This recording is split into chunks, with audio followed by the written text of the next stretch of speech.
무조건 세상에 맞출 게 아니라 내가 가진 걸 그들이 원하게 하는 방법도 있다는 것. 오히려 그래야 내가 선택될 가능성이 높아진다는 것. 그래요. 주체적으로 산다는 건 자신을 중요하게 여기며 존중하는 거라 생각합니다. 안녕하세요. 베아트리체의 책 산책입니다. 한때 몸담고 있던 재단을 나와 또 다른 일을 선택할 수 있다면 무슨 일을 할까 고심했던 적이 있습니다. 무슨 일이라기보다는 어떤 일이 나에게 남은 생을 재밌고 보람있게 이끌어갈 수 있을까 고민이 되었죠. 그 즈음 저희 재단 근처에 최인화 책방 소식이 들려왔어요. 직원들 사이에서도 화제가 되어 자세히 알아보니 제일기획에서 카피라이터 및 크리에이티브 디렉터로 29년을 일했고 최초의 수식어를 여러 차례 달며 부사장까지 오른 최인화 씨가 삼성 최초의 여성 CEO 자리를 마다하고 자발적 퇴사 후 2016년 강남 한복판에 오픈한 책방이더라고요. 그 당시 저는 미팅이 너무 많아서 종종 지칠 때가 있었어요. 그럴 때 가끔씩 그곳에 들러 혼자만의 시간을 갖고 생각을 정리하기도 하고 잠시 쉬어가기도 했던, 제게는 마치 개인 서재같이 느껴지는 무척 편안했던 기억이 있는 장소이기도 합니다. 지금이야 북 콘서트를 비롯한 여러 면에서 특화된 동네 책방들이 많지만 그때만 해도 더구나 강남 한복판에서 북토크와 강연은 물론 클래식 공연까지 서점이라기보다는 바쁜 현대인들을 위한 마음 쉼터 같은 느낌이 들었기에 이거다 싶어 무릎을 쳤던 기억이 나네요. 그 기억의 연장선상에서 제가 이렇게 여러분과 함께 책 산책에서 행복한 만남을 이어갈 수 있는 것일 수도 있겠고요. 여하튼 같은 여자로서 참 대단하다 싶었습니다. 30년 가까이 한 우물을 판 것도 대단하지만 일에도 관성의 법칙이 있어 쉽게 방향을 선회하기 힘들었을 텐데 어떻게 저렇게 자발적으로 삶의 방향을 틀어 또 다른 위대한 여행을 향한 문으로 들어갈 수 있는지 늘 그게 궁금해 최인화 책방을 관심 목록에 올려놓고 지켜보고 있었거든요. 네, 맞습니다. 오늘 여러분과 함께할 최인화 작가의 내가 가진 것을 세상이 원하게 하라에 그 답이 잘 나와 있습니다. 애쓰지 말고 열심히 하지 말자라는 주장이 대세가 된 시대에 한 사람을 떠올리며 썼답니다. 일을 열심히 잘하고 싶은데 주변의 공기는 그렇지 않아서 헷갈리고 자신 없는 사람. 그런 사람에게 당신 생각이 틀리지 않았다고. 열심히 내어 뭔가를 하는 것은 소용없는 게 아니라 축복 같은 거라 말해주고 싶었다네요. 제목이 좀 길어도 괜찮다면 지금의 제목 앞에 무조건 세상에 맞추지 말고 이 말을 넣고 싶었다고. 그래서 무조건 세상에 맞추지 말고 당신이 가진 걸 세상이 원하게 하라가 책 제목이 될 뻔했던 최인화 책방의 책방 마님이 전하는 저자의 진솔한 인생 고백, 내가 가진 것을 세상이 원하게 하라로 오늘 여러분과 함께 산책을 시작하겠습니다. 펴낸 곳은 해냄 출판사입니다. 먼저 본문 일부 들어보실게요. 2022년을 뜨겁게 달궜던 드라마 나의 해방일지에서 창희는 제법 큰 수익이 보장된 비즈니스를 스스로 날려버리고 한참 고생합니다. 죽음을 목전에 둔 선배의 손을 잡아주기 위해 오래 공들이며 준비해왔던 사업의 시연 기회를 포기한 거죠. 도대체 왜 그랬냐는 친구들의 물음에 그는 말합니다. 내가 뭐든 입으로 털잖냐. 근데 이건 안 털고 싶다. 이 말들이 막 쏟아지고 싶어서 혀 끝까지 밀려왔는데 밀어넣게 되는 그 순간부터 어른이 되는 거다. 저는 여기에 하나를 더 보태고 싶네요. 보이는 것의 이면을 볼 수 있을 때 어른이 되는 거라고. 좋아서 시작한 일을 지속해 끝내 열매 맺게 하는 것의 이면을 들여다보면 이런 것들이 보입니다. 의무를 다하고 약속을 지키고 폐를 끼치지 않으며 하기로 한 건 어떻게든 해내려는 마음. 또 동료들에게 좋은 평판을 얻고 조직에 쓸모 있는 사람이 되고 싶은 마음. 계속 성장해 어느 날엔 구씨처럼 멋지게 도약하고 싶다는 마음. 좋아하는 마음은 무언가를 시작하게 하지만 그 일이 끝내 이루어지게 하는 것은 결코 낭만적이지 않습니다. 좋아하는 마음 이면에 지속하는 마음도 돌아봐야 할 것 같습니다. 어른이라면 말입니다. 네, 결국 저자가 우리에게 말하고자 하는 것은 자각이죠. 자각이란 무엇인가요? 자기 속에 새겨진 전체에 대한 의식이 깨어나는 체험이죠. 개별 측면이 자신을 의식하는 겁니다. 그 다음엔 차츰 남들 모두를 의식하게 되고 또 그 다음엔 남이란 없는 것, 모두가 하나임을 의식하게 되는 거죠. 나의 해방일지 속의 창의와 같은 사람들을 보면 그들처럼 차원이 다른 사람들의 내재된 힘이 어디서 비롯되는지 궁금할 때가 많습니다. 어렴풋이 남들과는 다른 감수성에서 올지도 모르겠다 생각한 적이 있었죠. 자각이었더라고요.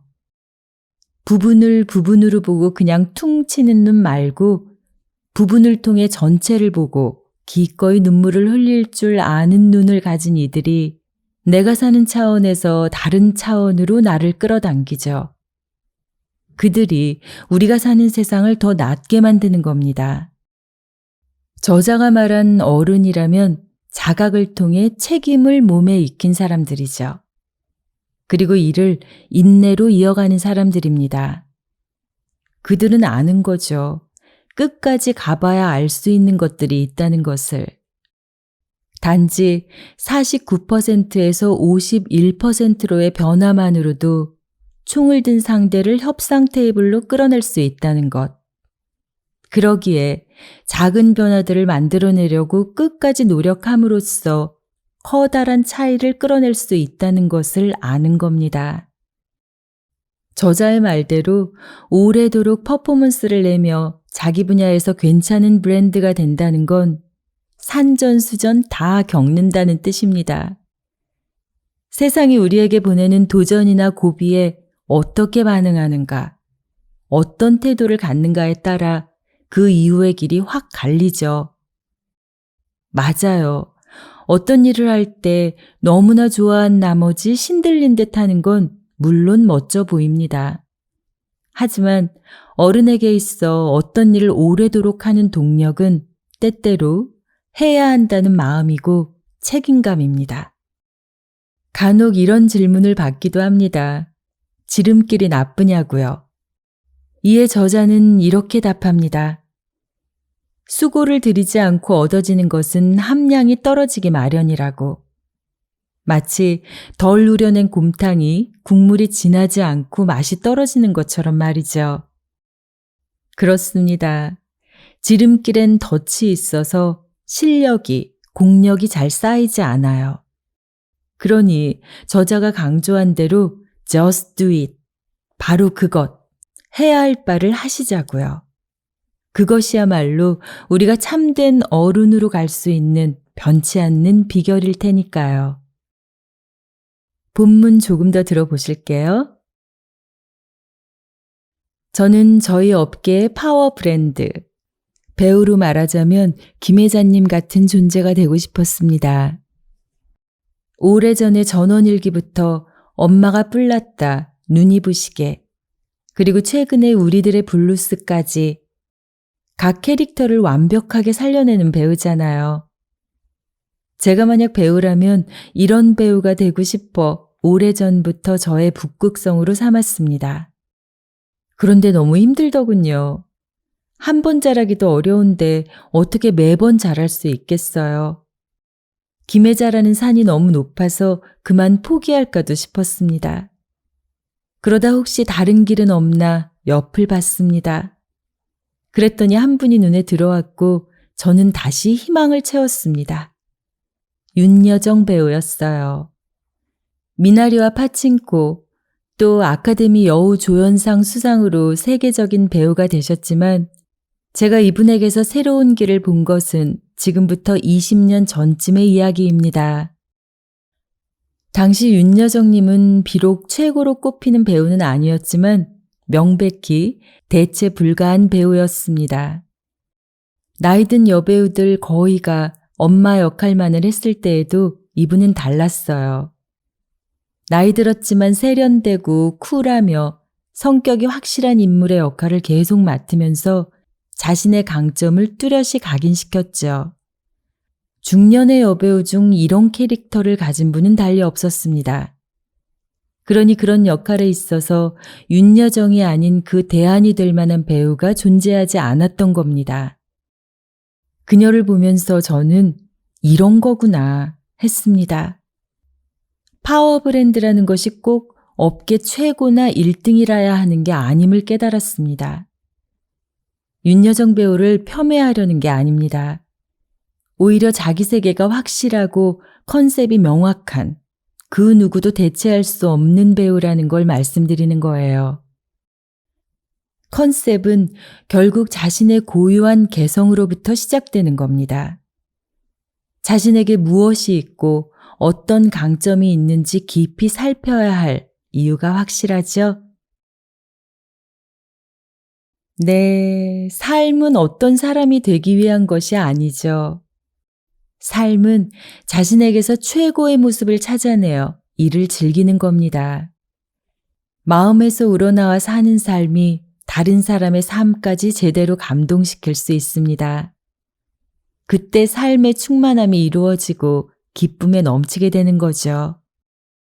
만약 20여 년 전에 윤여정 배우가 누군가의 기대에 맞추기 위해서만 살아왔다면 우리는 지금의 윤여정 배우를 볼 수 있었을까요? 그녀는 그녀 자신이 되는 법을 알았기에 개성 있는 배우가 되기를 원했는데 개성 자체인 그녀 자신을 찾았기에 지금 우리 모두가 그녀의 연기를 보며 행복할 수 있는 건 아닐까요? 윤여정 배우를 보면서 저자가 깨달은 게 바로 그거죠. They say에 무조건 맞춰야 하는 건 아니라는 것. 어차피 내가 하는 거라면 내가 잘할 수 있고 좋아하는 방식으로 해도 된다는 것. 아니, 그래야 승산이 높고 세상에 통한다는 것. 그러기 위해선 내 안에 무엇이 있고 내가 어떤 사람인지를 깊이 살펴야 한다는 것. 즉, 안테나를 바깥으로만 뻗지 말고 내 안으로도 향하게 해서 내가 가진 걸 알아야 한다는 것. 무조건 세상에 맞출 게 아니라 내가 가진 걸 그들이 원하게 하는 방법도 있다는 것. 오히려 그래야 내가 선택될 가능성이 높아진다는 것. 그래요. 주체적으로 산다는 건 자신을 중요하게 여기며 존중하는 거라 생각합니다. 세상이 가는 대로, 말하는 대로 그냥 따르는 게 아니라 나는 뭘 하고 싶고 무엇을 중요하게 여기는 사람인지, 왜 하필 그걸 원하는지 자꾸 스스로 묻고 알아차려서 그걸 중심에 두는 삶입니다. 자신을 중요하게 여긴다면 그저 세상의 흐름을 좇기 전에 자신의 뜻을 물으세요. 자신이 어떤 사람인지를 알고 그 뜻에 따라 인생을 운영하는 겁니다. 힌디어에 킬레가 또 데켄게라는 격언이 있습니다. 킬러가 또 될 거란 뜻은 아니고요. 제가 종종 들려드렸던 이야기인데 기억하실까요? 꽃이 피면 알게 될 것이다 라는 뜻입니다.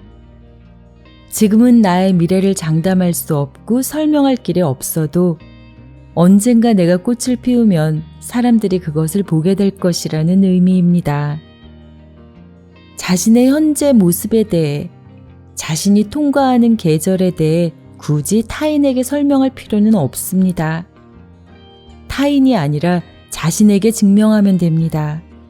시간이 흘러 결실을 맺으면 사람들은 자연히 알게 될 테니까요. 바깥의 계절과 상관없이 지금 여러분은 어느 계절을 살아가고 있으신가요? 삶을 변화시키는 책 한 권의 기적, 베아트리체의 책 산책이었습니다.